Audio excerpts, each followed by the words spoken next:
Blessed is he whose ashes return to the sands and be swept up by wind to roam his kingdom for all eternity.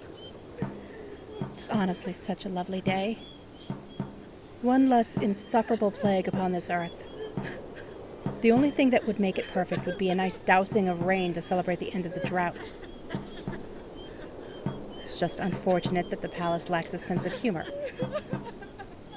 Those water mages should be put to better use than soaking the ground with their tears. Unfortunately, none of them knew him for who he truly was. All they see is a man blessed with a beautiful face meeting his end, not the rot within. And now they pray for him to watch over our kingdom like those before him, wasting away eternity seeing the filth of their legacy. It would be my greatest pleasure for it to be true. I pray that in his next life he sees me achieve happiness that he could never hope to have. Regardless of the outcome between us, I have at least passed on much of my knowledge to you. My hope is that you use it wisely. Yes. For your first official assignment, I would appreciate it if, after his ashes are scattered to the wind, you direct them here for me to collect and carry around for all of my most joyous moments.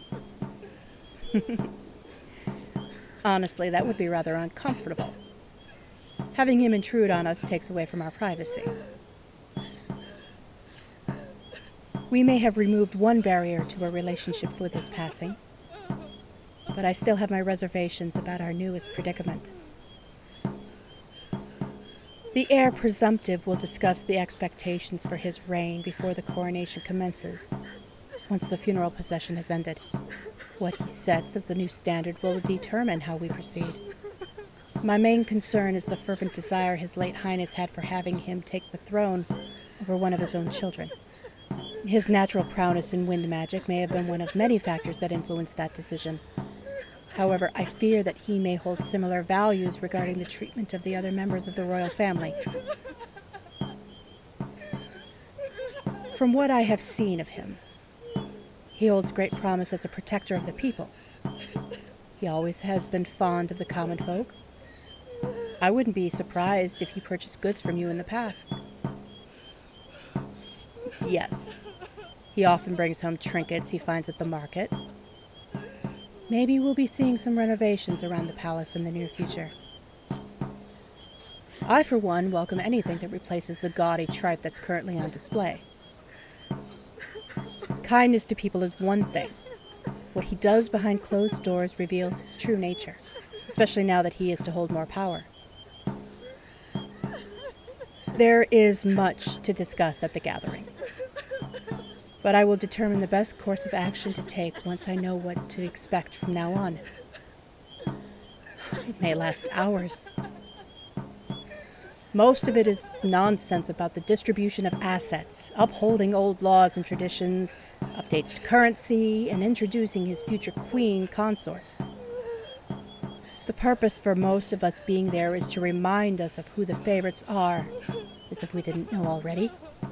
The heir receives most, if not all, assets belonging to the previous ruler.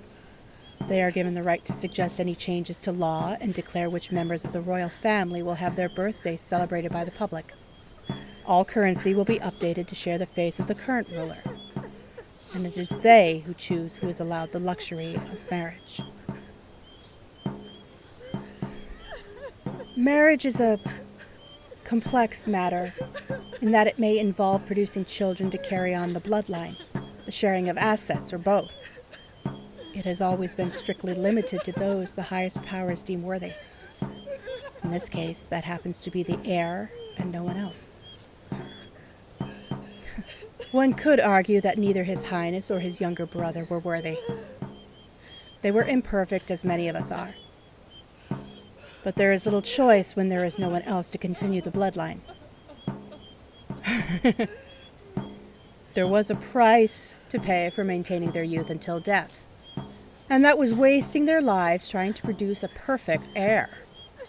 And unfortunately, their wish was granted. In a way, not having the position of queen has released me from the burden of continuing the bloodline. But when you have no choice in the matter, the more aware of it you become, and the more you wish you had it. No, I believe more than anything, I've wanted someone to share my life with. And I have little choice outside of doing so in secret. I expect little change will be made from the previous rule. So to them, we remain employer and employee. Yes, we can discuss how to maintain that image once the meeting is over. Know that there is a choice of whether it really is just an image or not. Think it over.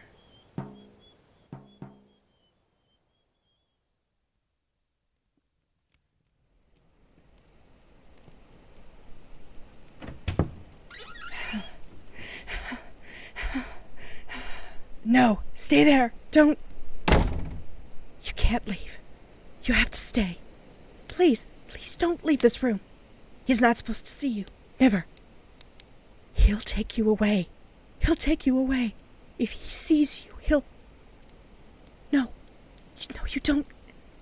It's different now. His consort is a commoner. No, you don't understand. It's just for him. I get nothing. And now he can take you away. He made loving a commoner the norm. He could choose anyone as his lover, even you. That's why you have to stay here. Or I'll have you move to my quarters. No, they'll all notice. Maybe you can just train here. Oh, but you can't. He can't ever see you. You'd be just like them. Wasting away your life as an object for his pleasure. He'll use you and toss you away. He'll defile you. I work so hard. I can't let him do this to you. Please, please just listen and stay. No more festivals. Only from your quarters. No, I know. I don't want to take away more of your freedom, but it has to be done. Please don't make me order you. I can make it up to you in some way. If you need more things to entertain yourself with, just say the word and I will get them for you. And I will do everything in my power to bring the joy of the festivities to you. I just need for you to cooperate. Because you are all that I have. You are my one chance at living the life I've always wanted. And I can't lose it. You still have your choice to make. And the longer it takes, the less time there is to act on it. If you are having trouble, then let me help you decide.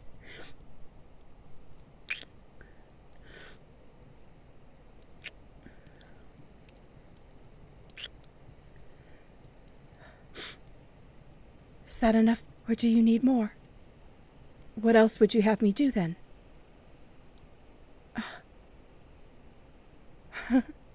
I appreciate the need for honesty, but I'm afraid there are things you are not meant to know. The more you learn about me, the more I have to take away from you. I've been confined to this palace for this exact reason.